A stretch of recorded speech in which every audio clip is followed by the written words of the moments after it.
ભક્ત ગોરા કુંભાર।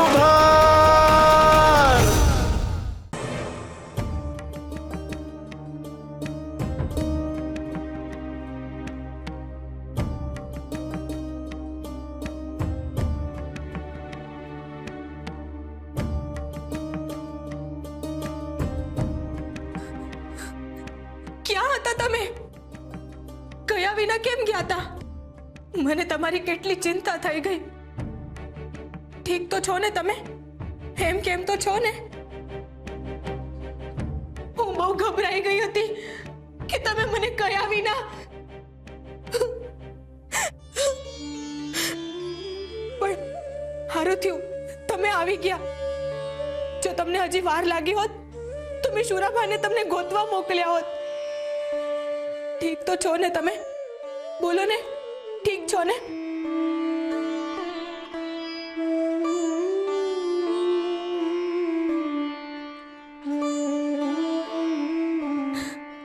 મારી ભૂલ થઈ ગઈ છે ભગત। કાલે રાત્રે મેં તમને જે કંઈ પણ કીધું એ હંધોય ભૂલી જજો। મેં તમારા હાટુ રોટલા બનાવ્યા છે, ખાઈ લો। તમે થાક્યા હશો ને? થોડો આરામ કરી લો હો ને? હા। ના, હવે આયા નહીં। હવે રોટલો અને આરામ બેય આપણા ઘરે જ।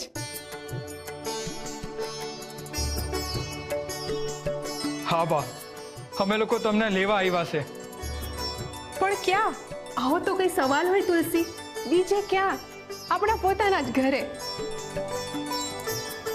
મને આમણે હંધી વાત કરી કે રાતે ગોરાભાની તબિયત બગડી ગઈ હતી અને તમે બે બહુ હેરાન થઈ ગયા હતા। મને હંધુય કીધું છે આમણે। ગોરાબા, તુલસી, મારાથી બહુ મોટી ભૂલ થઈ ગઈ છે કે મેં તમને બેયને કાઢી મૂક્યા। હમણે મને કીધું એટલે મારું મન બિગડી ગયું છે। હું તમારી માને ઠેકાણે હોવી જોઈએ, હું જ તમારી વેરી બની ગઈ। અરે જે પેટમાં કોળિયા મૂકવાના હોય એ જ પેટમાં ખંજર ભોંક્યું છે મેં। જેઠ જેઠાણી તરીકે મારે તમને હૂંફ આપવી જોઈએ, તમને કોઈ તકલીફ ન પડે એનું ધ્યાન રાખવું જોઈએ। અને જો હું જ તમને તકલીફ આપું તો મને પાપ લાગે ને હું અભાગીણી આ ગોરાબા જેવા ભોળા ભગતને મૃત્યુદંડ અપાવવા નીકળી ગઈ હતી। એ વિચાર મારા મગજને કોળી ખાય છે। તુલસી, મારી ભૂલ મને માફ કરી દો અને પાછા હાલો ઘરે। ગોરાબા, તમારા ભાની ખાસ ઈચ્છા છે કે તમે અમારી હારે ઘરે પાછા આવો અને આપણે બધા એક હારે ઘરે રહીએ। હવે તમારે અમારી હારે જ રહેવાનું છે। હા, અમે તમને ભંડાકીયામાં નહીં હોવા દઈએ, પણ તમારે હવે અહીંયા રહેવાનું નથી, અમારી હારે ઘરે પાછા આવવાનું છે। આવું કઈ રીતે શક્ય બને? મીઠી ભાભી આટલું મીઠું કઈ રીતે બોલી રહ્યા છે? આવો છો ને તમે લોકો? માફ કરજો ભાભી, પણ અમે અહીંયા અમારો સંસાર વસાવી લીધો છે અને આ બધું છોડીને અમે ન્યા ન આવી શકીએ। હવે ના બોલશો તુલસી બહુ, એ ઘરે તમારું જ છે ને? મને ખબર છે કે ગોરાએ ચાકડો બીજા કોઈને આપી દીધો છે, તો તમે લોકો અહીંયા શું કરશો? જ્યાં સુધી તમે પગભર ના થાવ ને ત્યાં સુધી હાલો અમારા ભેગા। પણ તુલસી બહુ ના ના પાડતા, હું હાથ જોડું છું તમારી સામે। આટલી મહેરબાની કરી દો મોટા ભાવ ઉપર, બસ આટલો ઉપકાર કરી દો। ના ભા, હવે એ શક્ય નથી। ગોરા બા, તું સમજાવ ને તુલસી વહુને। હાલો ને ઘેર। શું કહો છો તમે ભગત?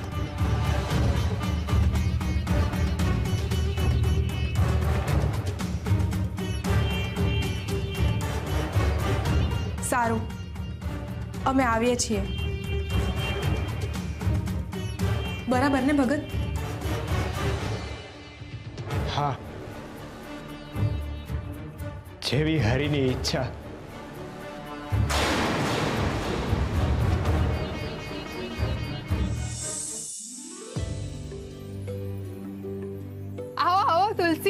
ગોરાબા, તમારા જ ઘરમાં તમારું સ્વાગત છે. ગમે તે હોય ભા, ધરતીનો છેડો ઘર. અહીંયા આવતા તમને ટાઢક વળશે. જો આ તમારું ઘર હંધુય બદલી નાખ્યું છે. એક નજર કરીને જુઓ તો ખરા ઘરને. ગોરાબા, તુલસી, હવે આ તમારા બંનેની ઓરડી છે. હવે તમારે કઈ ચિંતા કરવાની જરૂર નથી. ગમે ઈ થાય, હું પૂરેપૂરી બાહેધરી આપું છું કે આપણે હંધાઈ હારે રહીશું.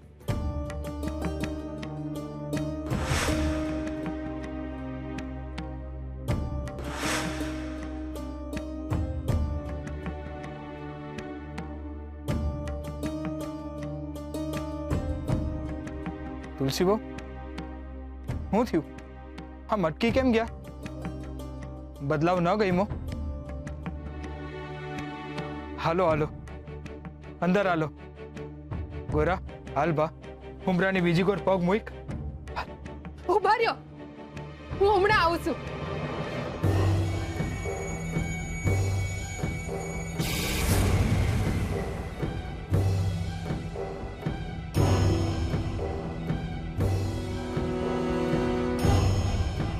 આ શું છે મીઠી ભાભી? એમ સમજી લ્યો કે તમારો નવો ગૃહ પ્રવેશ થઈ રહ્યો છે. બરાબર ને? હા હા, કેમ નહીં?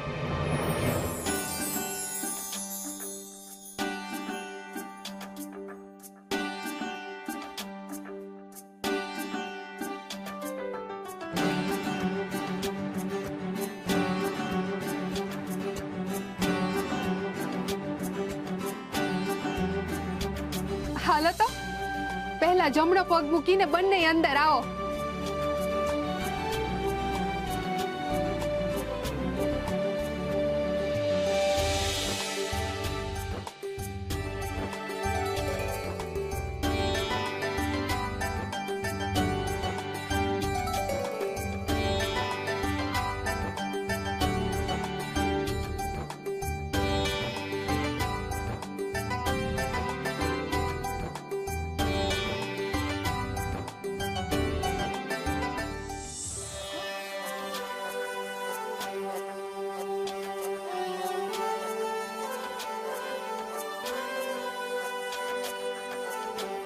ના ભા, હા તો આનંદની ઘડી છે.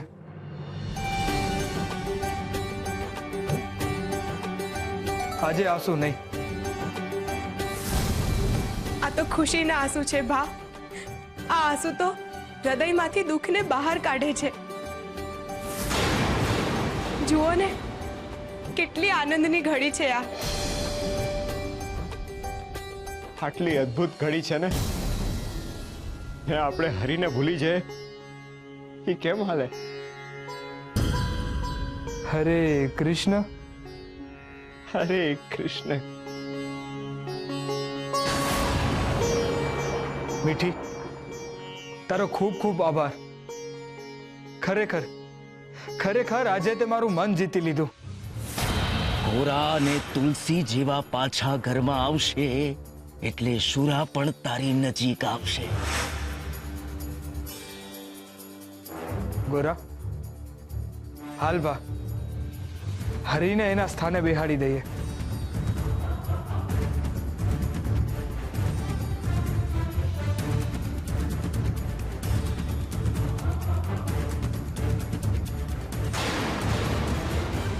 આ પૂજારી બાપા છે હોશિયારો. એમની વાત એકદમ સાચી પડી. મારા વરને વશમાં કરવાનો એમનો આવું પાય તો ખરેખર રામબાણ નીકળ્યો. હંધુ એમના લીધે જ થયું છે. મારે એમને જઈને આ ખુશ ખબર આપવી જોઈએ.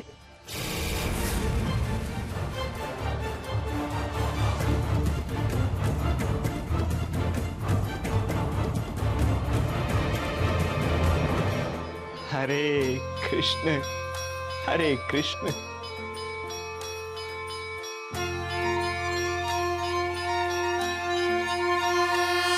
હે આરતી ઉતારીએ વાલા ગિરધરનાથની,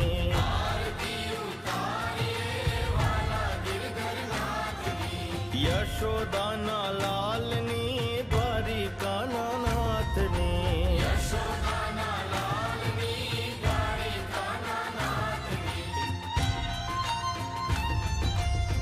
તમને જમાડીએ ઘી માખણની વાનગી, તમને જમાડીએ ઘી માખણની વાનગી, થાળ પકવાન ને તાંબુલ ધરાવી, થાળ પકવાન ને તાંબુલ ધરાવી, યશોદાના લાલની દ્વારિકાના નાથની, યશોદાના લાલની દ્વારિકાના, આરતી ઉતારીએ વાલા ગિરધરનાથની, યશોદાના લાલની દ્વારિકાના નાથની, આરતી ઉતારીએ વાલા ગિરધરનાથની. બોલો શ્રી કૃષ્ણ કનૈયા લાલની જય. શ્રી હરિ નમો નારાયણાય, શ્રી હરિ નમો નારાયણાય, શ્રી હરિ. હાશકા લઈ લો બધા. કેમ પૂજારી બાપા, શું થયું? તમારી તબિયત સારી નથી? શું થયું છે તમને? એવું કાંઈ નથી. લાગે છે રાત્રે ઊંઘ પૂરી નથી થઈ, એટલે જરા અશક્તિ હોય એમ લાગે છે. બાકી બહુ મજામાં છું. લો તમે બધા આશકા લઈ લો. શ્રી હરિ નમો નારાયણાય, શ્રી હરિ નમો નારાયણાય, શ્રી હરિ નમો નારાયણાય, શ્રી હરિ નમો નારાયણાય, શ્રી હરિ નમો. બાપા, હું તમારો ખૂબ ખૂબ આભાર માનવા આવીશું અને એક સમાચાર દેવા આવીશું તમને. કેવા સમાચાર? બાપા, મારું પહેલું પગલું પાર. તમારો ઉપાય અક્ષી નીકળ્યો છે. હો, કયો ઉપાય? તમે ભૂલી ગયા બાપા? મારા વરને ખુશ કરવા હાટુ તમે ગોરા અને તુલસીને પાછા લાવવાની સલાહ આપી હતી ને મેં તમારા કહ્યા પ્રમાણે કર્યું છે. એ બેયને ઘરે પાછા લઈ આવીશું. અને બાપા, મારા વર તો મારાથી ખૂબ જ ખુશ થયા છે. બસ હવે હું બીજું પગલું ભરીશ. સાંજે ગોરા અને તુલસીનું ભાવતું જમણ બનાવીશ અને રાતે મારા વર પાસે માફી માંગી લઈશ, એટલે એ પીગળી જાહે. અને પછી મારો રસ્તો સાફ બાપા. અને પછી મારા ઘરે નાનકડા સુરાનો કલરવ સંભળાશે. સુંદર, અતિ સુંદર મીઠી વહુ. તમે ગોરા અને તુલસીને ઘરે પાછા બોલાવીને બહુ સારું કામ કર્યું છે. આ શું થઈ રહ્યું છે ગિરધરદાસ? મને કેમ આવું થઈ રહ્યું છે? મને એ વાતનો સંતોષ કેમ થઈ રહ્યો છે કે ગોરા એના ઘરે પાછો આવી ગયો? એનાથી મારે શું નિસ્બત? મને એના પિતાની જેમ કેમ ચિંતા થવા લાગી છે? શ્રી હરિ નમો નારાયણાય. પૂજારી બાપા, હા, મેં બધું બરાબર કર્યું છે ને? પણ આ તમે શું વિચારવા લાગ્યા છો? મારાથી કોઈ ભૂલ નથી થતી ને બાપા? એ બધું જવા દે, તું આશકા લઈ લે. શ્રી હરિ નમો નારાયણાય.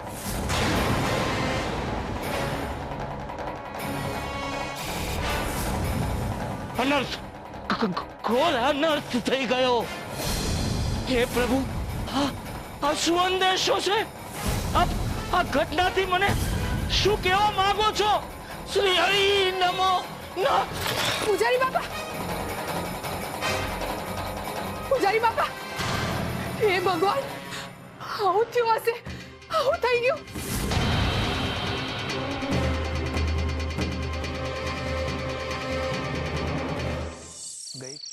હરે કૃષ્ણ,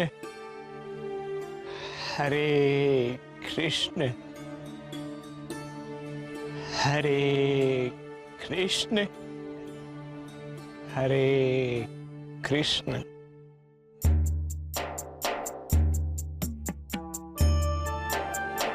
ભાઈબંધ, તમારું નામ મારું હૈયું હલાવવાનું કામ કરે છે. મારા જીવન અને મન પર પડેલા ઘા પર તમારું નામ દવાનું કામ કરી રહ્યું છે. પણ મને એક વાત જણાવો, શું ચાલી રહ્યું છે તમારા મનમાં? હું જાણું છું તમને અને સમજુ પણ છું કે તમારા મનમાં કંઈક તો હાલી રહ્યું છે. જ્યારથી મેં સંન્યાસ લેવાની વાત કરી છે ત્યારથી તમે મને બીજી બાજુ જ દોરી રહ્યા છો. મહારાજ મારા પિતા તુલ્ય હતા. એમના અગણિત ઉપકાર હતા મારા પર. ને મારી નજરની સામે જ તમે એમની હત્યા કરાવડાવી. પ્રભુ, આ સત્ય મને વિચલિત કરી રહ્યું છે. હજુ આ સત્યને સમજી શકું એ પહેલા તો તમે પેલી છોકરીને મારી સામે લાવી દીધી અને છોકરીને પણ મહારાજના મૃત્યુની સાક્ષી બનાવી. પ્રભુ, આવું કેમ થઈ રહ્યું છે મારા જીવનમાં? મારા સંન્યાસ તરફ જવાના માર્ગમાં કેમ આવી મુસીબતો આવી રહી છે? ક્યાંક તમે મને ગૃહસ્થી તરફ તો વાળી નથી રહ્યા ને? તમારી ઈચ્છા એમ તો નથી ને કે હું ગૃહસ્થીમાં રહીને જ મારું મન પરોવું? પણ મારા નાથ, હવે મારું મન સંપૂર્ણ રીતે તમારામાં પરોવાઈ ગયું છે. તમારા સુધી પહોંચવાનો માર્ગ બતાવો કોઈ. હું તમારાથી દૂર નહીં રહી શકું. તમારા વિના મારું જીવન અશક્ય છે. મને તમારી પાસે આવવા દ્યો નાથ. હરે કૃષ્ણ, હરે કૃષ્ણ.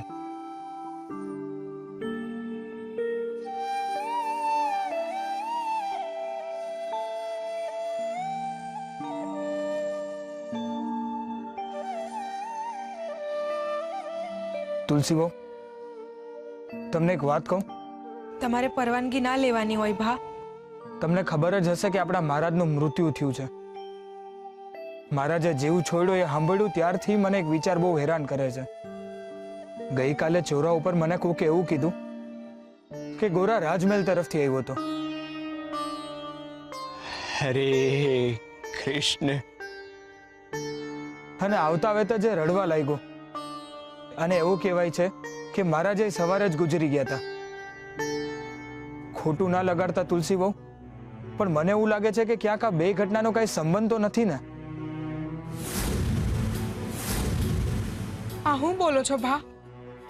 તુલસી બહુ, મને આવું લાગે છે. બાકી તો હરીને જ ખબર કે વાત શું છે. પણ તમને ગોરાને જોઈને કઈ અજુગતું નથી લાગતું?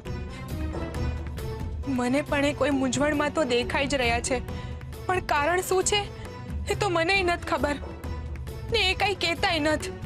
સતત મનમાં કંઈક ને કંઈક વિચાર્યા કરે છે. કોઈ વિચાર એમને મૂંઝવી રહ્યો હોય ને એવું લાગે છે. હું પણ એ જ જોઈ રહ્યો છું તુલસી બહુ. એટલે જ તો મેં તમને આ વાત કરી. ગોરા જેવો માણા મનમાં હરી સિવાય કોઈને ન રાખે, પણ અટાણે એના ચહેરા પરની મૂંઝવણ એના મનમાં બીજા જ કોઈક વિચાર હાલતા હોય એવું બતાવે છે. હવે તમે જ એમને આમાંથી બહાર કાઢી શકો છો બા. તમે કંઈક કરો અને એમનું મન કામમાં પરોવજો, જેથી એમના મનનો ભાર હળવો થાય. તમે જરાય ચિંતા ના કરો તુલસી બહુ. હું એટલે જ તો એને અહીંયા પાછો ઘરે લઈ આવ્યો છું. હવે તમે એની હંધી ચિંતા મારા ઉપર નાખી દો. હરે કૃષ્ણ, હરે કૃષ્ણ.